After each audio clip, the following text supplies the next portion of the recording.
네, 도형 전에 우리 들어가기 전에 사전으로 알아보아야 될 것들이 있습니다. 먼저 변이란 단어인데요. 변이 똥변이 아닙니다. 변은 도형을 둘러싸고 있는 선분을 우리가 변이라고 합니다. 2학년 때 배웠습니다. 선분은 그럼 뭐냐? 점과 점을 곧게 이어준, 곧지 않네요. 곧게 이어준 선을 우리가 선분이라고 한다. 그래서 만약에 변이라고 하면 도형에서 쓰는 단어입니다. 도형을 둘러싸고 있는 선분 하나를 우리가 변이라고 하는 겁니다. 각은요, 한 점에서 그은 두 반직선으로 이루어진 도형. 근데 여러분이 착각하는 건 이 안을 각이라고 하기 쉬운데요. 이것은 각이 아니라 각의 크기, 이게 얼마냐 물어보면 각의 크기를 물어보는 것이 되겠습니다. 각에는 종류가 저희가 3가지를 배웠는데요. 기억나시나요? 네, 바로 이건데요. 예각, 직각, 둔각, 이 3가지입니다. 예각은요, 0도에서 90도 사이를 이야기하고요. 보통 우리가 직각을 기준으로 삼죠. 직각은 90도입니다.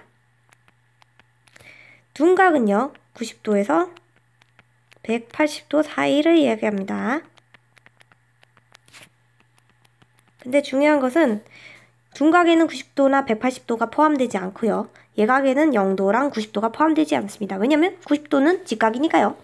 그래서 하나 더 가르쳐 드리자면 이건 보너스. 평평한, 이것도 각인가? 네, 각입니다. 이렇게 평평한 각을 우리가 평각이라고 부르는데요. 180도를 우리가 평평하다 해서 평각이라고 보통 부릅니다. 이해가셨나요? 그 다음 꼭지점은 뭘까요? 변과 변이 만나는 점을 우리가 꼭지점이라고 합니다. 이해가셨죠?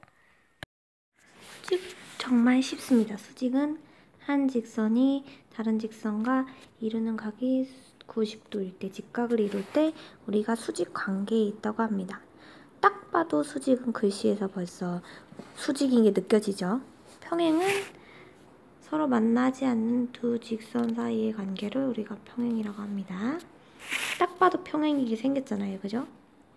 여기도 평행이 있네요. 평행선이 있네요. 그래서 한 직선의 수직인 다른 두 직선은 서로 만나지 않는다. 서로 만나지 않는 두 직선을 우리가 평행이라고 합니다. 자, 아시겠죠? 그래서 우리는 이 변이 수직이네, 이 변과 이 변이 뭐 평행하네, 이런 이야기를 할 겁니다. 다음은 사각형인데요. 사각형은 몇 개의 변은 선분으로 둘러싸인 도형일까요? 그죠? 4개의 선분으로 둘러싸인 도형. 4개니까 4니까 사각형이죠. 4입니다. 사각형의 내각의 크기는 몇 도일까요? 너무 쉽습니다. 360도입니다. 왜냐면 삼각형이 3각의 크기의 합이 180도거든요. 4각의 크기의 합은 360도입니다.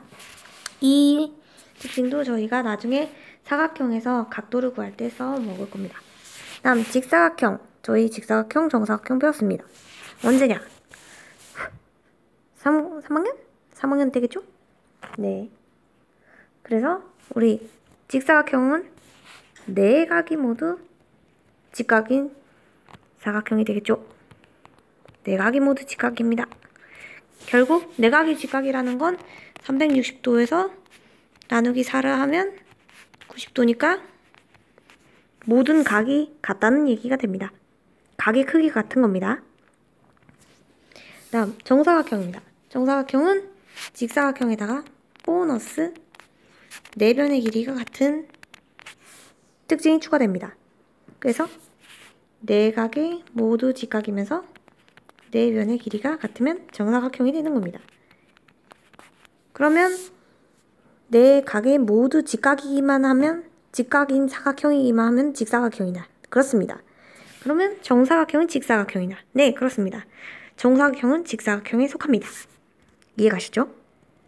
다음으로 많이 쓸 용어는 몇 쌍, 그러니까 한 쌍, 두 쌍, 세 쌍 하는 쌍이라는 단어와 마주보다 라는 단어입니다.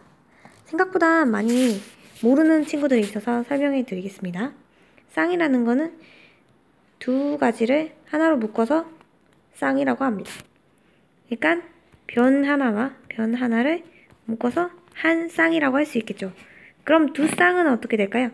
두 쌍은 한 쌍이 두 개 있으면 두 쌍이 되는 겁니다. 쌍이라는 건 두 개를 묶어서 이야기하는 겁니다. 한 번에 물을 때 한 쌍이라고 합니다. 마주보다 라는 단어는 마주 본다는 건 뭘까요? 일단 마주 봐야 되겠죠? 사람이 이렇게 있으면 사람이 마주 봅니다. 그렇다는 얘기는 마주보다 라는 얘기는 도형에서 쓸 때는 서로 반대편에 있는 변이나 또는 각을 마주보다 라고 합니다. 서로 반대편에 있다 라는 뜻이 되겠습니다. 이해가셨죠? 그래서 우리는 나중에 마주보는 변, 마주보는 각이라는 단어를 쓸 겁니다. 그럼 다음 시간에 만나요. 안녕.